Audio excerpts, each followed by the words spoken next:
Giovana Ribeiro também pergunta, sabemos que trabalhar a questão do registro e subregistro é algo intersetorial. A pergunta é sobre intersetorialidade, né? As duas. Saúde, educação e assistência.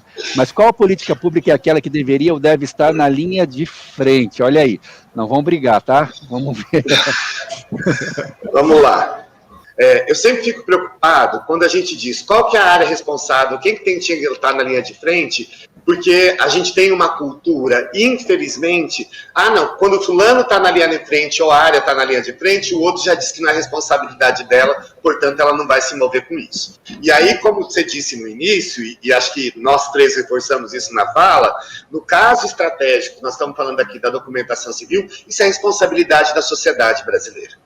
Isso é responsabilidade de todas as políticas públicas. Não dá para dizer que é essa, aquela. Eu falo com muita tranquilidade, Maurício, porque na minha trajetória profissional, eu fui agente comunitário de saúde, depois eu fiz residência multiprofissional em saúde da família, sou assistente social, supervisionei aluno que fazia estágio em escola.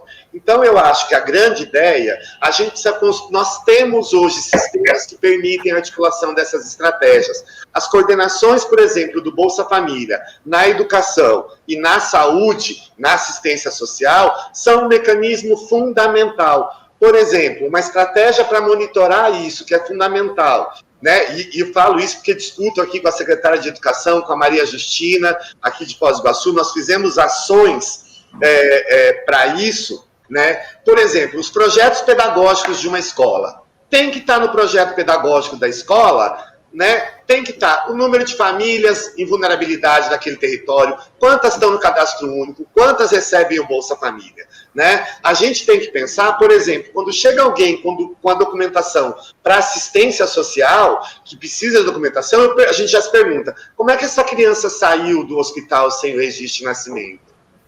Né? Como é que ela chegou aqui com 3, 4 anos? Como é que foi, por exemplo, o acompanhamento dessa mulher no pré-natal? Né? Como é que foi todo esse processo? Por que ela chegou aqui? Como é que ela chegou aqui agora no CRAS e para fazer o cadastro único e aí a gente pede o registro de nascimento dos filhos? Não tem. Muitas vezes esta mulher não tem documentação. Né?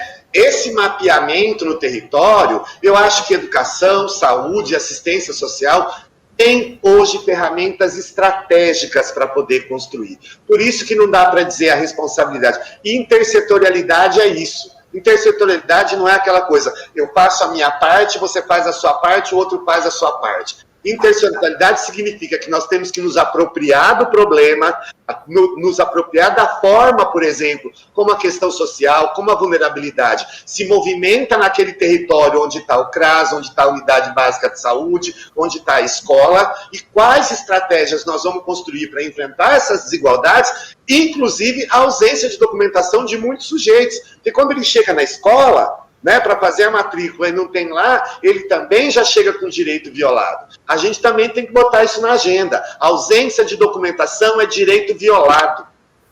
Certo? Então, pensar, nós temos instrumentos, nós temos sistemas, e aí, com muita tranquilidade, eu digo que, assim, quando a gente faz, e não é uma crítica, é assim, nós temos sistemas que precisam ser aprimorados, a atualização dos sistemas por parte do governo federal tem que ser constante, as informações estão sendo recolhidas, estão sendo enviadas, sistemas têm que ser alimentados constantemente, porque isso também nos prejudica aqui no território, aqui no município. Então, a grande estratégia é a gente construir pactos coletivos no território de enfrentamento a essas situações. Não dá para atribuir a responsabilidade para o sujeito A, para o sujeito B e para o sujeito C. Mas dá para a gente entender, sim, que quando essa situação chega para nós, é porque nós temos uma trajetória ali de direitos violados. Desculpa se eu me estendi.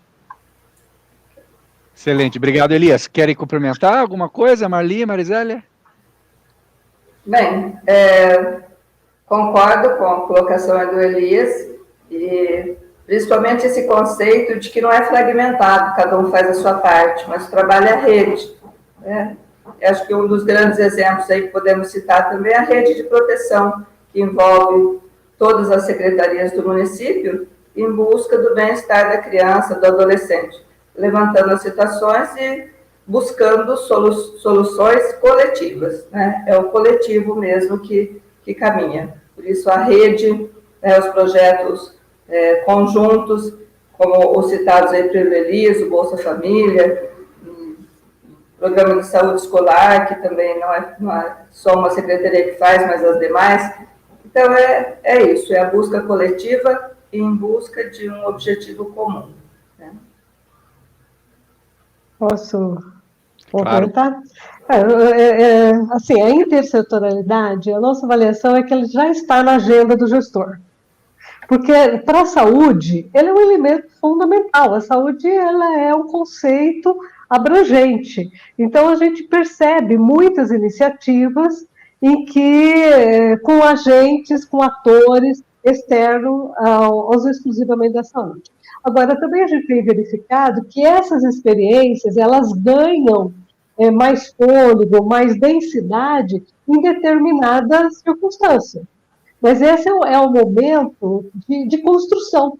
À medida que você vai se utilizando dessa intersetorialidade para encaminhar algumas questões da saúde e obtendo resultados importantes, você vai ganhando massa crítica para incorporar esse tipo de ação, esse tipo de atitude no cotidiano da gestão da saúde. Então, eu até reconheço que em alguns lugares isso está muito distante, mas a gente tem observado, principalmente nos congressos de secretários municipais, em que a gente tem exposição de trabalhos, em que essa intersetorialidade ela acontece. Ela está presente não tanto quanto nós gostaríamos, nós três aqui da educação, da assistência e da saúde, mas ela é presente sim. É só uma questão da gente continuar fomentando e garantindo que ela tem espaço para acontecer com qualidade. Só mais uma coisa para complementar, Maurício. Por exemplo, quando nós encontramos essas situações, hoje, com o programa de busca ativa, o programa de combate à erradicação e abandono escolar que nós temos aqui, não existe mais caso da educação, essa experiência que nós vivemos aqui, e não é perfeita, mas não existe mais caso de educação, não existe mais caso da saúde, né, da assistência. Quando a gente vai fazer o estudo de caso daquela família que apresentou a necessidade do documento, que tem vulnerabilidades mais completas, senta a escola do território, o CRAS, senta Conselho Tutelar, Ministério Público, porque senão a gente continua pensando essas situações fragmentadas, né, e começa a dar respostas fragmentadas. Eu sempre digo, quem erra na pergunta, erra na resposta. Então, a gente tem que construir essas estratégias do território. É óbvio que se ela vier com fomento nacional, é importante, mas eu insisto no que eu disse. Nós temos hoje mecanismos que permitem isso. Nós fazemos, em algumas situações, Marielza, visitas conjuntas do educador social com o agente comunitário de saúde, né, que passam os relatórios, dialogam com a escola, né, não só nas situações de documentação, o foco é documentação, mas a documentação aparece nessas situações, nessas buscas no território, nessas buscas de ampliar a cobertura de proteção. Né? Então, só queria complementar que isso é fundamental. Essas estratégias existem, Marisélia tem toda a razão, nós temos territórios mais vulneráveis, e aí tem que se fazer um convencimento dos gestores, né, dos gestores municipais, que precisam convencer prefeitos, e aí eu acho que é fundamental a participação dos órgãos do governo federal neste convencimento, né, para que a gente tenha condições de ampliar nos nossos territórios as ações. Perfeito, perfeito.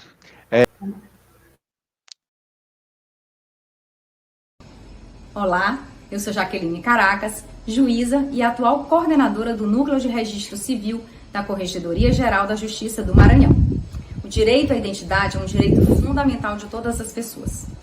E para que isso seja garantido, ela precisa ter o seu registro de nascimento, que é o primeiro documento com o qual ela vai poder tirar todos os demais documentos, como CPF, RG, título de eleitor, carteira de trabalho. Sem esses documentos, a pessoa não pode praticar uma série de atos da sua vida comum, como ir à escola, estudar, ir numa consulta médica, ter um atendimento no hospital e até mesmo trabalhar. Eu tenho muita satisfação e muito orgulho de poder trabalhar no projeto de combate ao subregistro aqui no Maranhão, de fazer a diferença na vida de muitas pessoas e de tirá-las da invisibilidade e torná-las de verdade cidadãs brasileiras.